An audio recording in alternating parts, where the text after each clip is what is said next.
Welcome back to the Grind, Sleep, Repeat podcast. Today, we are going to give you the step-by-step guide to losing 5 to 10 pounds of body fat with just 3 tips in less than 8 weeks.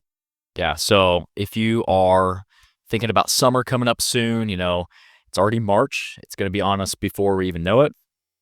You can focus on losing body fat. Like I said, 5 to 10 pounds of body fat. And if you don't know what that looks like, I'll put a picture of what 5 pounds of body fat looks like on a screen. It's a huge body composition change. So we're going to go through everything you need to know. We're going to go through the step-by-step structure and tell you exactly how to structure your nutrition and your workout program to help you lose body fat while building or maintaining muscle mass. I think that's the big kicker here is a lot of people will try and go on this crash diet and they will try and lose all this weight, but they'll lose muscle mass in the process. That's not what we're advocating because that's not a long-term solution and that's not a healthy solution. So what we're going to talk about today is losing body fat, strictly body fat, while building and maintaining muscle. A lot of times people say, I want to get this toned look, and typically that's what they're referring to. Nobody wants to lose weight and become skinny fat. We want to, have a body recomposition of gaining muscle mass and losing body fat. So that's kind of what this is about. We have 3 tips that we believe in that will help you lose 5 to 10 pounds of body fat. So starting with the first one is the obvious one, which is our diet. And it's not just a quote unquote diet that you have to specifically follow. It's more of like, how many calories am I currently eating and how many calories am I expending? Yeah, I think a lot of people will, their general kind of thought process behind losing weight is eat less, move more.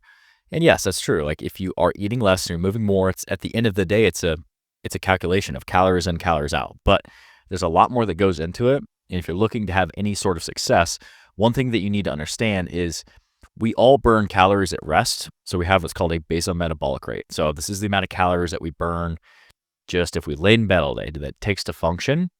And we never want to eat at or below this number. And I think a lot of people will instantly restrict their calories and are eating way too close to the basal metabolic rate. And if you're doing that right now, if you are eating nothing, you're working out like crazy, you have low energy, you have a ton of stress, low libido, no motivation, I'm telling you that you can eat more calories than you think to lose weight. We never want to eat at or below this metabolic rate number. So all the clients that we train in person or online see awesome results by eating above their basal metabolic rate because that, like I said, that's what it takes just to function. We have calories that we burn through our workout. We have calories that we burn from walking throughout the day. And so we need to eat above that number. And we actually just wrapped up our 8-week challenge here at the gym. And our top client that won the challenge won $500 and took first place, lost 13 pounds of body fat in 8 weeks. That's a huge change, because he followed the structure that we laid out. He stuck to the nutrition, stuck to his workout. So we'll talk about a little bit later in the podcast. So it all works. You just have to trust the process and create that structure. You can't go into it just, eating less and moving more. There's a lot more specificity that we can create to help you see the results that you want to see. Yeah, it's definitely a number game. So if you're trying to lose weight, it does take tracking your calories.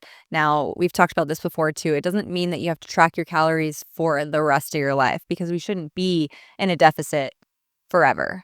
So just keeping in mind that if you are making the commitment to start a fat loss journey, let's start by just tracking what you're eating. And that accounts for everything. That accounts for the bite that somebody gives you, the bite of the last couple bites of your kid's meal. Like, you have to count everything and be more mindful of that stuff because just because it was one bite doesn't mean that doesn't count. So because that one bite adds up over time throughout the week if you keep taking bites and bites here and there. So start by tracking, seeing where you're at. And if you are below that basal metabolic rate that Jordan talked about, then you do have to build that back up. And as that seems frustrating, and some people are like, well, I want to lose weight. Sometimes you do lose weight actually eating more. And I know that sounds wild, but if you're not giving your body the food and the nutrients that it needs, it's going to thrive when you do give it the nutrients and food and fuel that it needs. And then combining that with workouts. Yeah. So that's talking a lot about the calories. Obviously, it's a calories in, calories out equation. Now, one thing that we want to emphasize here is there's a difference between counting your calories and counting your macros. And that's what, Alyssa was saying is if you're really looking to make progress in the next 8 weeks, if you want to lose 5 to 10 pounds of body fat, you have to track your macros because, yeah, we could have someone that is eating 2,000 calories and they're eating the correct amount of carbohydrates, correct amount of protein, correct amount of fat for their goals.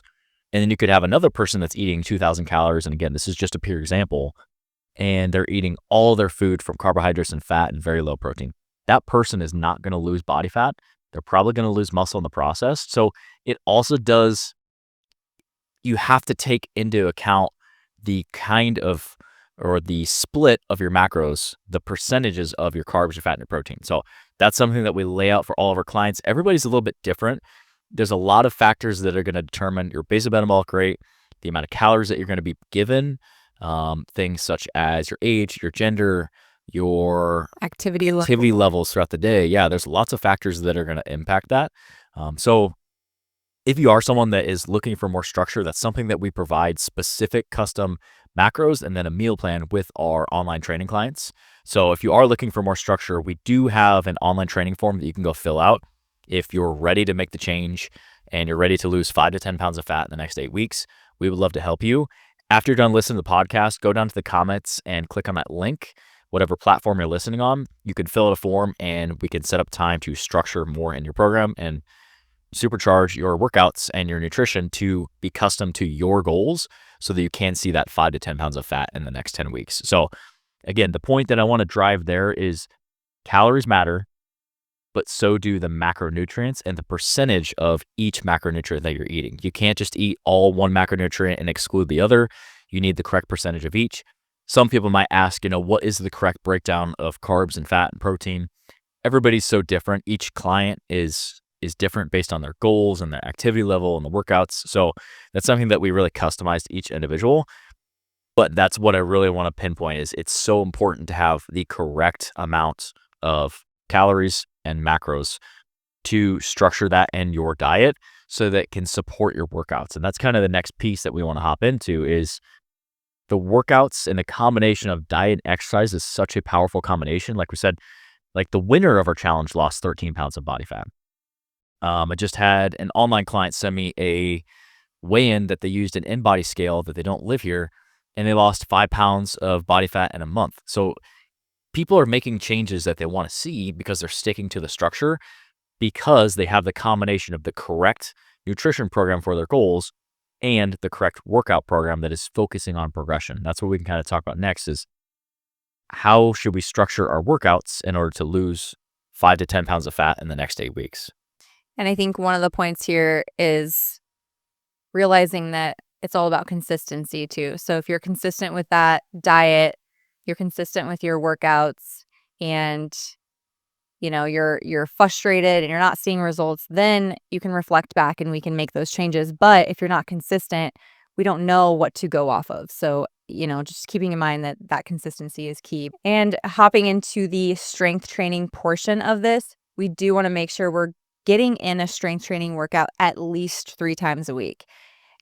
If you're somebody who is doing more than that, then that's great. But if you're somebody who's doing less than that, then ideally we want to work up to that 3 times a week. And then, hopefully even get up to more than that if you can.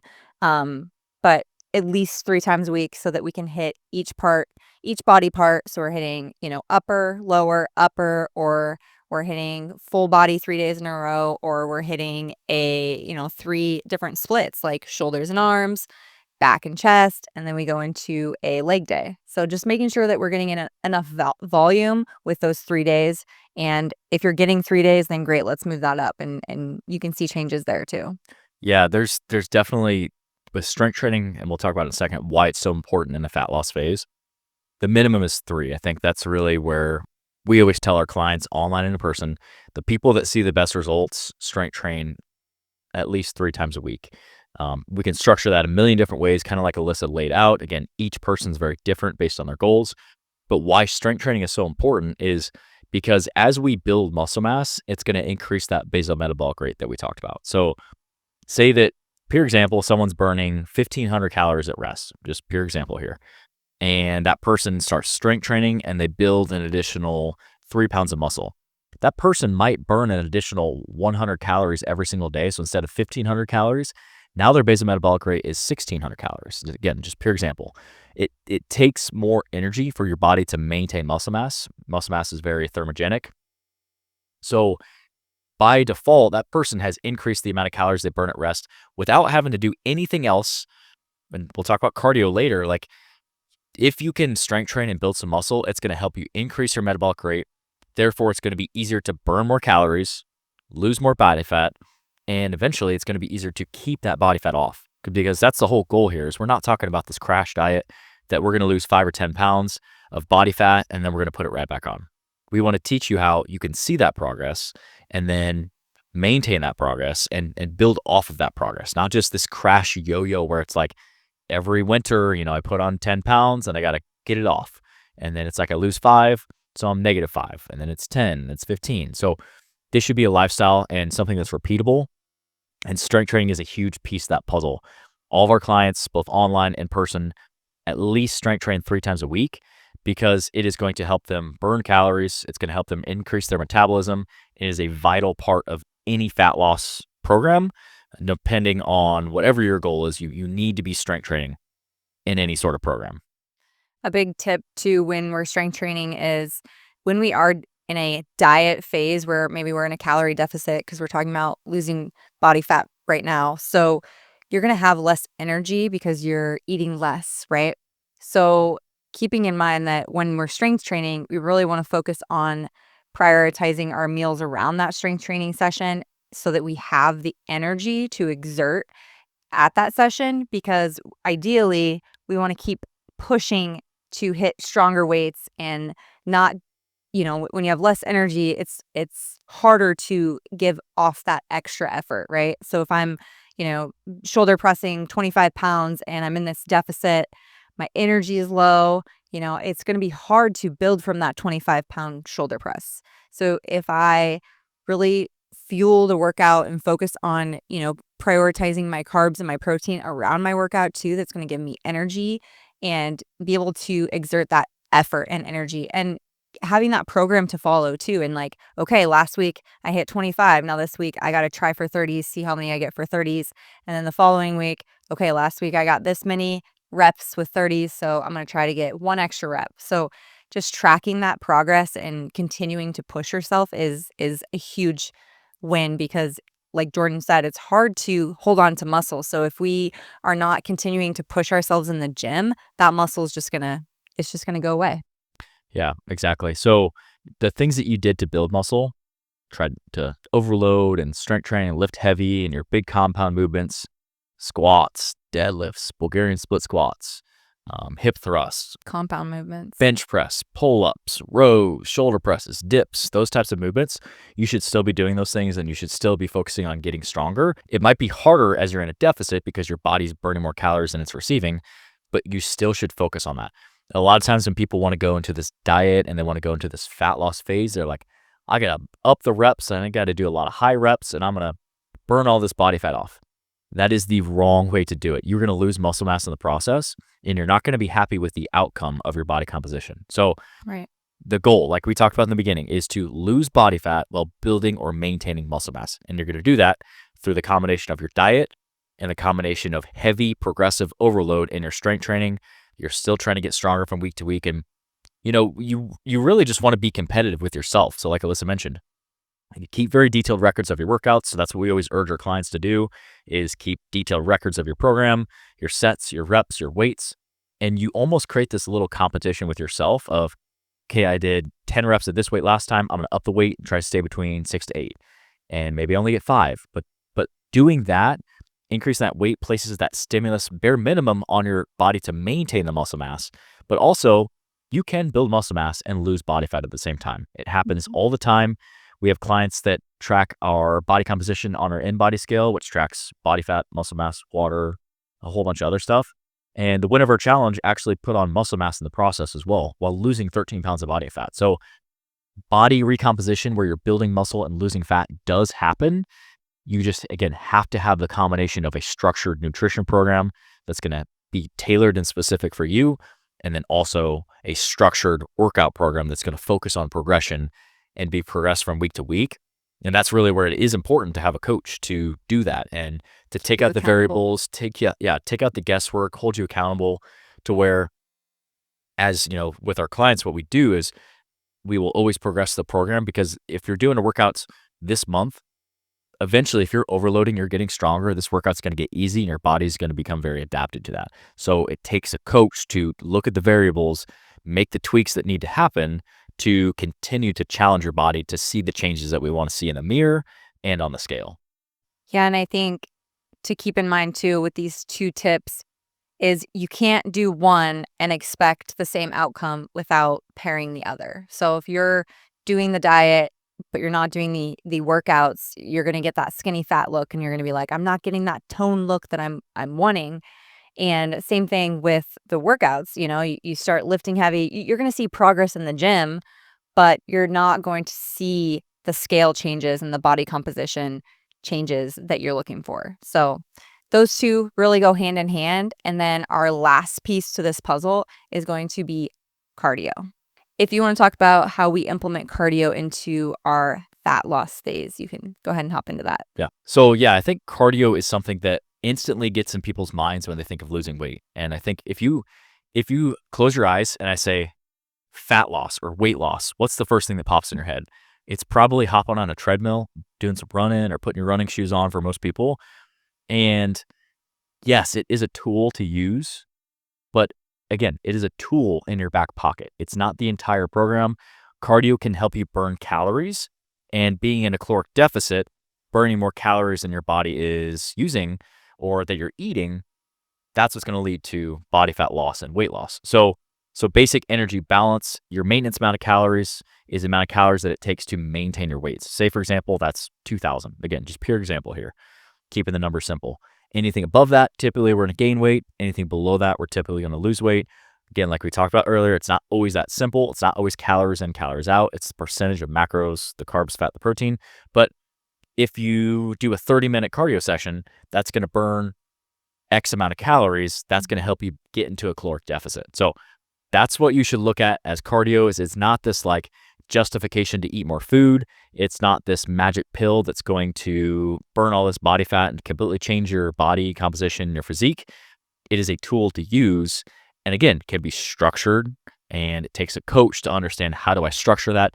How do I progress cardio over time? Because again, the same 20-minute cardio workout, your body's going to become very adapted to that. So you do need to progress your cardio just like you do with your strength training. And then, we can also talk about high intensity versus low intensity. I'll let you talk about that next. What do we typically recommend for clients in our cardio program? Where do we start? And what's the best cardio for fat loss?